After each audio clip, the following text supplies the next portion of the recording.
নব্য ফ্যাসিবাদের উত্থান হচ্ছে। নব্য ফ্যাসিবাদের দোসররা দাপিয়ে বেড়াচ্ছে বলে অভিযোগ করেছেন জাতীয় পার্টির চেয়ারম্যান জি এম কাদের। রাজধানীর বনানীতে জাতীয় পার্টির বর্ধিত সভায় তিনি এ অভিযোগ করেন। তিনি বলেন, পুলিশ কিছুটা বিএনপি জামাতের কথা শুনে হতাশ। এমন বাস্তবতায় নির্বাচন দিলে সবাই পিটিয়ে পাটিয়ে নির্বাচন করবে, এমন নির্বাচন বৈধতা পাবে না। সকল সমস্যা সমাধানের জন্য একটা সুষ্ঠু নির্বাচনের মাধ্যমে সরকার গঠন করতে হবে। সরকারকে বৈধ করতে সঠিকভাবে নির্বাচন করতে হবে।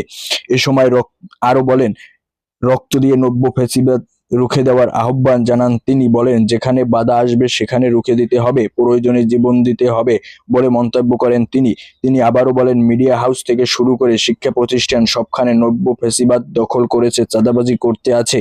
জাতীয় পার্টির চেয়ারম্যান জি এম কাদের বলেন, শেখ হাসিনা সবকিছু হাতে নিয়ে থাকতে পারল না। আপনারা আর কতদিন থাকতে পারবেন? যাদেরকে নির্বাচন থেকে বাদ দিবেন তারা কি ঘরে বসে আঙ্গুল চুষবে?